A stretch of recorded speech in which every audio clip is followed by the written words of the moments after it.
Mr. Toastmaster of the Day, fellow Toastmasters, honored guest.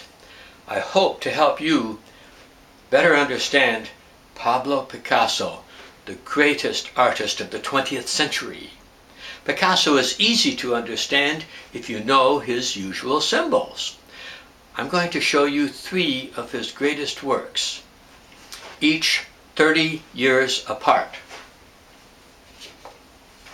Here's a self-portrait by Pablo Picasso done in 1907 at the beginning of his Cubist period. In 1967, Picasso, a great bird descended upon Chicago's Loop. This was a 50-foot tall, 162-ton steel sculpture of a bird, originated, created, and donated by Pablo Picasso to the city of Chicago. What does it mean? Like any number of Picasso's other works, this sculpture has been misunderstood by many. It's been misidentified as an Afghan hound, as a baboon, as Barbara Streisand, as a horse, as a nun, or as a seahorse, or even as a Viking helmet. Now, to analyze and understand any work of art, the method is threefold. Number 1, study the time and the place of the work's origin. Number 2, look at the themes and symbols normally used by that artist. Number 3, take a close look at the work itself. Now, most people thinking of Chicago tie it with 2 major concepts. 1, the gangster Al Capone. Number 2, Chicago's Great Fire of 1871. Well, this bird doesn't resemble a jailbird, and so it's clear that Picasso was thinking of the Great Fire. Now, what's a fire got to do with the bird? Plenty.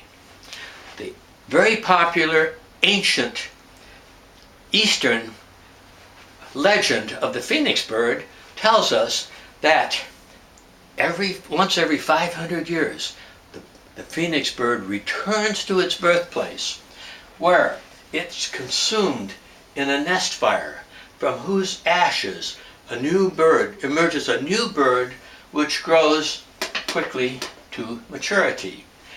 That's exactly how the city of Chicago rose from its own ashes, of its great fire, rebuilt itself into a thriving, dynamic metropolis, second only to New York City.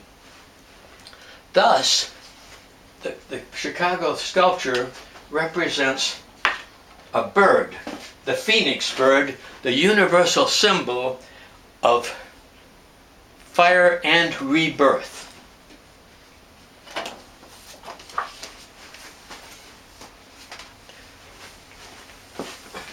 Now let's take a good look at Guernica.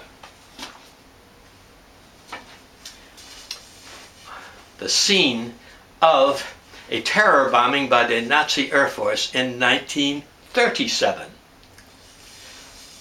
Adolf Hitler had sent 24 bombers loaded with 22 tons of bombs to help fellow fascist Generalissimo Francisco Franco, a Spanish rebel.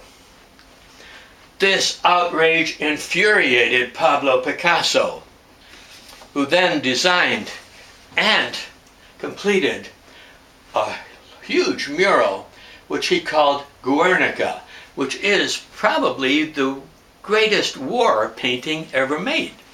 What does this mean? The light bulb signifies man's technical expertise, which had illuminated the possibility of the creation of weapons of mass destruction. The large, strong bull represents the unleashed power of the Nazi Air Force.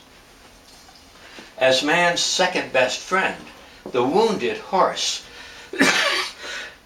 is a sign of suffering humanity. The wailing woman with the dead child connotes the 250 innocent civilians who perished in that tragic bombing. With his gaping mouth and his hands outstretched to the sky, Pablo Picasso bemoans the unspeakable horror of this atrocious bombing. With this one painting, he summarizes the fascists' cruelty and barbarism and the Guernicans' suffering and dying. The agony and the atrocity of this alarming attack acutely attest to his amazing ability to adroitly and amply address and accumulate amazing amounts of artistic, allegorical aspects of the assault in this just one painting.